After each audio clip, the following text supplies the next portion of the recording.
Sur la place du sanctuaire Sainte-Anne-d'Auray ce vendredi 7 mars, une calèche et sa jument Symphonie attendent patiemment la fin de la messe. Nous attendons la sortie de la statue de Sainte-Anne qui est actuellement dans la basilique. Celle qui va prendre place à l'arrière de la calèche dans quelques instants est particulièrement à l'honneur aujourd'hui puisqu'il y a 400 ans jour pour jour, le paysan Yvon Nicolazic découvrait une statue de Sainte-Anne à l'origine de ce lieu de pèlerinage. Pour l'occasion, une foule de pèlerins est venue de France et d'ailleurs pour rendre hommage à la sainte patronne des Bretons. Moi je suis bientôt baptisé ici même à Sainte-Anne.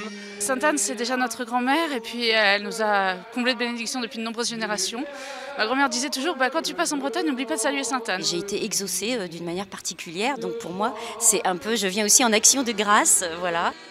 Cette fois-ci, à l'occasion de cet anniversaire, c'est Sainte-Anne elle-même qui va se déplacer à la rencontre des Bretons par l'intermédiaire d'une réplique de la statue, bénie par l'évêque de Vannes, Monseigneur Raymond Santaine.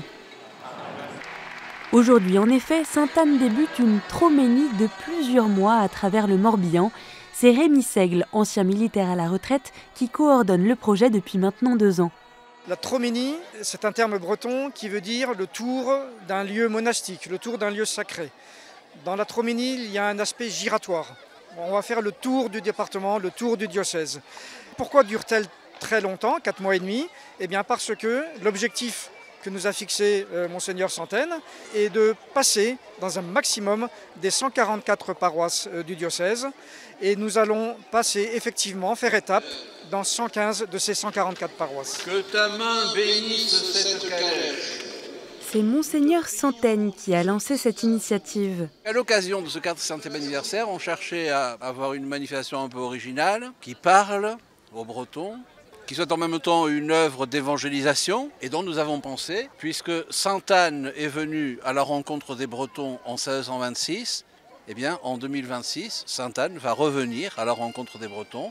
C'est une façon de renouer une alliance entre l'histoire du peuple breton et Sainte-Anne. Sainte-Anne en tête, le convoi s'élance sur les routes du Morbihan. C'est le début d'un périple de 1815 km organisé en tronçons avec plusieurs étapes. La Vierge Sainte Immaculée.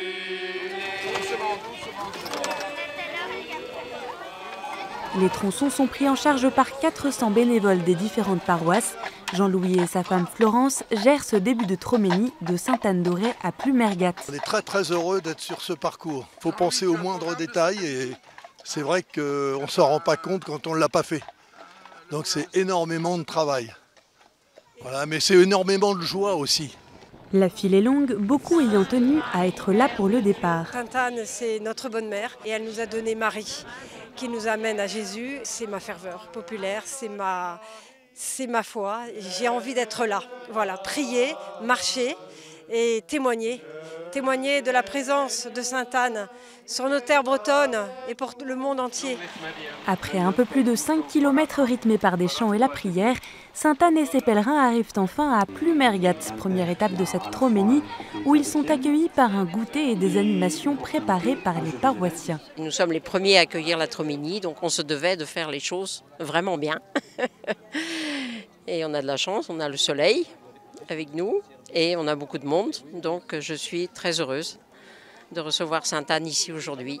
Comme chaque soir de la troménie, la journée se conclura par une veillée de prière autour de Sainte-Anne. Sans la prière, on n'est rien. Sans la prière, il n'y aura pas de fécondité de cette troménie, puisque l'objectif vraiment de cette troménie, c'est que chaque Breton puisse dire « Dieu existe, j'ai vu sa grand-mère ».